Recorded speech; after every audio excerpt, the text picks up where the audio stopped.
Hello, our guest is Bernie Bernard, professor of media arts, broadcaster, and former music editor at the Voice of America. Thank you for joining the Hello My Friends webpage that brings tribute to Andrei, the teenage disc jockey of the rock and roll and heavy metal show broadcast by the Romanian service of the Voice of America from Washington, and to the hundreds of teenagers, now adults, who listen to the weekly show every Tuesday, starting in 1988 for over 6 years. Bernie, do you remember 30 years later about Andrei's weekly show? Oh, of course, I could never forget. I remember when he was first putting it together, I thought the idea was fantastic to bring rock, hard rock, and heavy metal music to people in Eastern Europe, especially Romania. I thought it was a wonderful idea. And I think that it was good that as a younger host, he was talking to young people. So young people want to hear from another young person who's part of their culture, not that we weren't, but they want to hear somebody who's one of them, one of their peers. And I thought it was an amazing idea. Okay, thank you. Well, following up on your thoughts, how did a teenager, an intern at that time, work with the mature staff and sound engineers at the Voice of America? Well, he had a good idea. He had a plan. He had a vision, and he had the drive and ambition to realize this vision. And I think a lot of people were aware of that, that the older people were impressed with his knowledge of music, his knowledge of broadcasting, and the fact that he wanted to do something for other young people in Romania and Eastern Europe. There was really no ignoring that.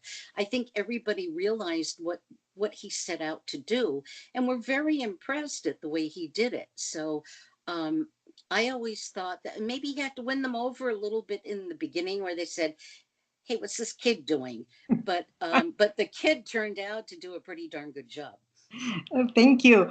Well, hundreds of letters showed Andrei had a large audience in Romania and in other East European countries, such as Albania. Mhm. What do you think was the impact of VOA's unique rock and roll show and heavy metal, of course, on the young audience in the target area? Well, first of all, people in Eastern Europe are notorious hard rock and heavy metal fans. So it gave them something that they craved, that they wanted, and was not always available to them. I mean, listening to Western music on VOA was pretty subversive at the time. It was frowned upon. Some people, depending on the country, could actually be taken into custody and questioned. So, what he was doing was incredible. He was performing a service for the young people. They're bringing them the wonderful music that they wanted to hear. Okay, thank you. I've reviewed articles and books written about the strong message of freedom rock and roll music sent to the Soviet bloc. For example, writers and journalists comment on the very successful rock and roll radio show broadcast by Geza Ekec or Uncle Mhm. Lancy of Radio Free Europe for Hungarian Mhm. teenagers. The weekly rock and roll and heavy metal show of the Voice of America's Romanian service was hardly mentioned. Could it have been because Andrei was just an intern broadcaster, not VOA staff? I don't know. That one's hard to tell. Now, the person you mentioned, was he at VOA or was he at the Romanian? No, he was at the Radio Free Europe Hungarian Right. service. Okay. Well, I think there was a big difference between what Radio Free Europe was doing, what VOA was doing. He was established and he had been doing it for a long time. So here comes Andrew, this young upstart who's Hmm. playing music to to the people in Romania. I think it's a matter of it was somebody new with a new approach and who really touched the hearts of the kids there. Not that the other person didn't, but Andrew was one of them.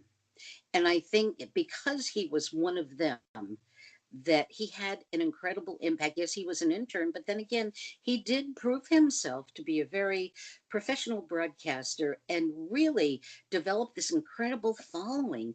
I think rock and roll is all about freedom. And Dee Snider and Twisted Sister had a song called You Can't Stop Rock and Roll. And I think Andrew is a hero. I always think of him, will always think of him as a hero, because he put one of the first cracks in the Berlin Wall with the music. Heavy metal, hard rock music, that penetrated more than anything else. And I do really think his legacy will be one of a hero for freedom, for music, for free expression, and the fact that he had a relationship with the music fans in Romania. He read their letters, he got phone calls from them. So he was very, very close to his audience there. And I think that that helped more than anything. Thank you for these heartwarming words.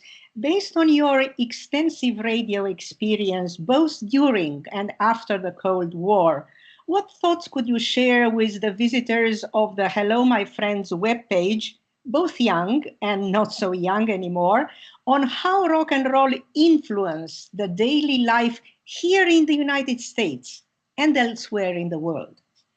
Wow. Do you have about an hour? I think I need to explain, but it was rebellious. It shook things up when rock and roll first was was brought forth on radio and television back in the mid to late 1950s. It it did. It shook up the establishment. It let young people know that they had a voice, that they could be heard. And later on in the 60s with Woodstock, Monterey Pop, and a lot of these outdoor festivals, people realized that there was a youth market, that these were people who counted. They made sense. They were part of our cultural history and they could market. I mean, people realize there's a youth market. Well, we can sell t-shirts and concert tickets. And uh, these young people really count. They're part of everything. As far as before and after the Cold War, like I said, music was the thing I think that brought down the wall. And for instance, in the former Soviet Union, there were artists who were official. Official artists were like for example in Russia there was the Melodia label, and you couldn't record unless your music was approved by the state. And of course a lot of it was not rebellious. Didn't shake things up. There was no controversy. So little by little that changed. I mean, you hear all kinds of things in America about, oh, there were record burnings and this was the devil's music. And no, it was about freedom. It was about expression. And the lyrics in the music talked about things that were relevant to young people and to teenagers. So um, I think that had a lot to do with it too. And the fact that instead of the state approved music in the former Soviet Union, anybody could record. Anybody could record if they had something to talk about, if they had a story to sell, if they story to say, if they had music to present.